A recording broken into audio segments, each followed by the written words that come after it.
Hi, everybody. Welcome to Cover the Spread here for Thursday, August 21st, 2025. Hey, if you're new to Cover the Spread, welcome aboard. Glad to have you here joining us on Thursday's smaller slate, but not one of them small slates we've really seen. There's definitely a few spots here that we've definitely found some plays for you here on the slate. We got three covered on the diamond for you. And hey, as we always do, we get the cap to see how they're rolling on. But make sure you subscribe. Give us a thumbs up as well. Greatly appreciated. Let's on over to Al. How are you doing here on this Thursday, Al? Yeah, not too bad. I know I talked about how tough Wednesday's card was. Well, I guess little warning. This one is even tougher for me. I do like the play I ended up on. I like these guys. Saw some solid plays, but yeah, it's one card I'm going to be treading lightly on. Definitely not as tough as us drawing straws on the three-game slate, but definitely No, definitely had more to choose from. Sure. it's a tougher card here on Thursday. But hey, we got three good jams for you here today. How are you doing here on the Thursday, Ramon? Yeah, real good. We know what Thursday's all about. Get a little mix in here, and we're going to keep on winning right here on Cover the Spread. Right. Some teams get a day off. Some people they got the get out game going. Some teams start a new Somebody gets a series day on off? Thursdays. No, Right? we're No, not taking a day off here on Cover the Spread. we don't take any days off here on Cover the Spread. We're here 365 days a year to get you going. So, hey, we're glad that you're here joining us. So, let's get it going here on the Thursday slate. First game we're looking at Texas taking on the Royals. This is Al's game. He's going to get us going. What do you like, Texas or Kansas City? Yeah, I know we looked at this one on Wednesday, and I think I like this spot even better for the Royals here with this pitch and matchup. You look at the ERAs, the whips are pretty similar on the surface, but I just think Lorenzen definitely been the better starter coming into this one lately. And definitely the Royals are the much hotter team, playing just a much better baseball coming into this series here against the Rangers. Also got the home field advantage going for them. And again, it's just it's really got to be wondering what's going on there with not just not just Corbin, but the whole team here. The Rangers. Corbin was off to a good start this season. So were the Rangers, and they've all fallen off, I guess, a little bit lately. And I think it's just a bad little mix here when you got your starter in a bit of a slump, and your team hasn't been able to get the win. So I think it's a good spot for the Royals to get a job done again here at home. I'll take Kansas City here on the. If this one gets too juicy by the time you see this, you can end up on the -1, but I think we'll be fine on the money line here. Head on over to Ramon, Texas or Kansas City. What do you got?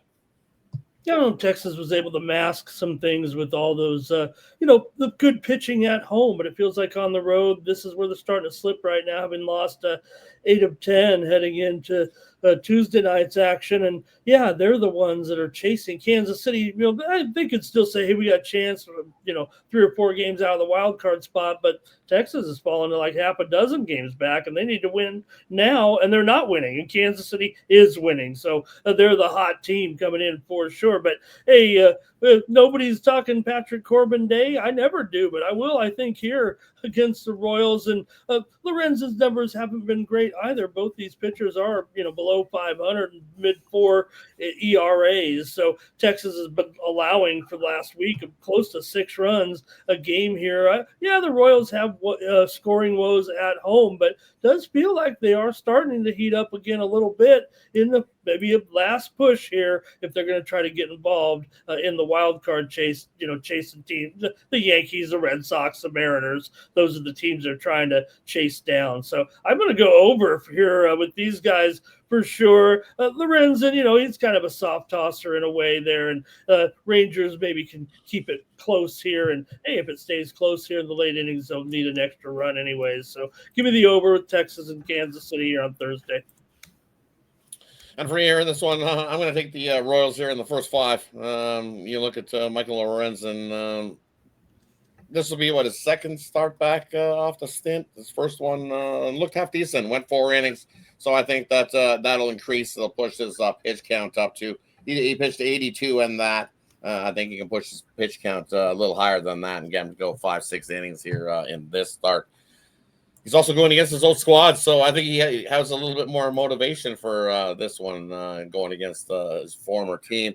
And Corbin's been up and down. One of those spots that I think Kansas City can add some runs early. I'll take the Royals here in the first 5 in this matchup. All right, let's head on over to the second game we got on the slate here. This is Ramon's game, so he'll get us going. San Francisco taking on his Padres. What do you like here in this one on Thursday, Ramon? Almost feels like I have to will this one a little bit, Al, because the Padres, they do dominate the Giants, but more so on the road than at home. They've actually had some trouble with them at home. Giants won the opener of this series, but Verlander here, it just hasn't worked out this season. I mean, seems like every time he's moved to another team, he started a little bit slow and eventually come around, but just hasn't been the case this year. 1-9 record here. And Dylan Cease, the Padres stuck with him. A lot of people were saying, oh, this guy's a likely candidate to get dealt at the deadline.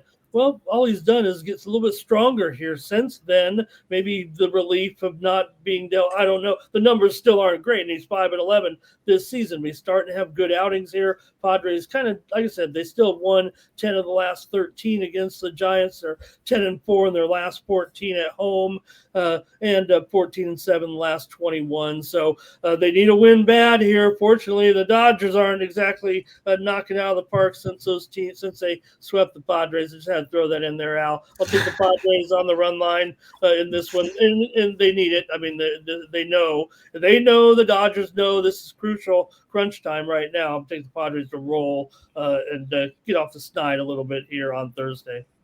Run line. Head on over to Al. What do you like here in San Francisco or the Padres?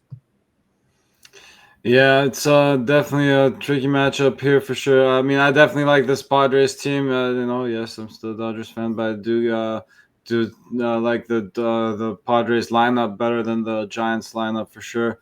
And again, as I said, not my favorite card here, but I do think they can get to Verlander, who's coming off a good start for sure. But again, just has not exactly been Mr. Consistent, at least the one that's come to being consistently good this year. So can he back it up with another good start? We'll have to wait and see. Definitely facing a tougher lineup here in these Padres. So I agree with Ramon. I think they get to Verlander a little bit. I'll just be on the Padres here, first 5-run line. And for me here in this matchup, I'm going to take the San Francisco Giants team total under. Verlander, we've seen at times he's pitched some solid starts, right? But does he get enough run support? No. It's the Giants offense that's awful at times scoring runs. So I think they get the same thing here. Cease, he got trouble with the walk in his last start versus them Dodgers. And then usually he follows that up with a better start. And I think that's what he gets here against this San Francisco Giant offense that hasn't been good. So I think Cease has himself one of those solid starts, mows down these Giants, and they'd have trouble to score. So give me the under team total for the Giants in that one. All right, let's head on over to the third game we got covered for you here on Thursday. Game I like, we got Boston battling the Yankees here on Thursday. Should be a good series here between Boston and New York. I'll get it started here in the game I like. We got Giolito going for Boston here. And, he's been rolling along, having himself a career year, has been Giolito. And the won 4 of his last 5 starts as well. Hasn't given up. You look over his last 3. He's 1-0, sub-3 ERA as well, with a 1.21 whip. And you look on the other side of the bump, you got Luis Gil on the bump for the Yankees. And, man, his return has been a bumpy one so far for this New York Yankees squad. And I think this Boston squad, with the day of rest advantage here, Yankees have to play on Wednesday in Tampa and then fly back home here for this one to face a Boston squad that, it's been starting to heat up and starting to win some games. And it's that Yankees bullpen that's a scary spot for me. I don't trust the Yankees bullpen at all. I think even if Boston gets to that bullpen late, they get us the win. So I'm going to go with Boston over the Yankees here in this one on Thursday. We'll head on over to Ramon. What do you like here in this one, Boston or New York?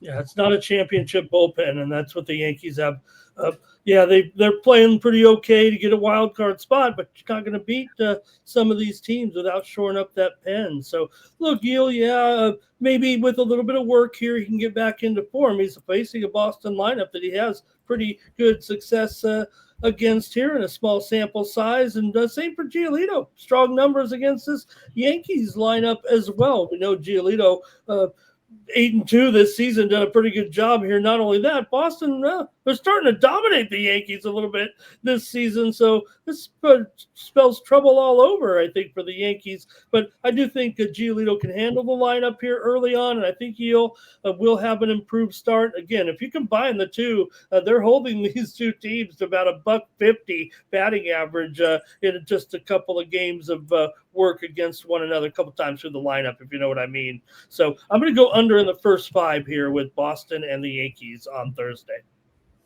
And on over to Al. What do you like here in this one, Boston or New York here on Thursday? Yeah, I like that look too. I was trying to find an RBI prop from everybody, but as Ramon mentioned, these starters got really good numbers against these guys. So take a page out of Rodd's book here, and I'll take Giolito to get over his strikeout props here. I think he can definitely get a few swings and misses against this lineup. Good, with all due respect to the Yankees, but in that small sample size that you mentioned, he's out just 5 hits and 21 at bats to them, and has just 6 strikeouts. So 6 strikeouts and 21 at bats. That's I'll take that, and I'll take his strikeouts. Hey, that wraps up the 3 games we got for you here on Thursday's action. Let us know in the comment section what you think of the 3 games we covered. Or hey, let us know what your favorite play of the day here is on Thursday. As always, let's do a quick little recap before we head on out. First game we looked at, we got Kansas City taking on Texas. This is Al's game. He says grab the Royals there in that matchup. Then we got Ramon's game. He says the Giants taking on his Padres. He says take the Padres on the run line in this one. And then the last game we looked at, we got Boston taking on the big bad Yankees and that awful bullpen. Love Boston here. They've been dominant over the Yankees. 5-1 this season? Take Boston in that one to finish off 3 games we got for you. As always, appreciate everybody that tunes in here to cover the spread. Let's make it a good one here on Thursday and do what we always do, and that is cover the spread.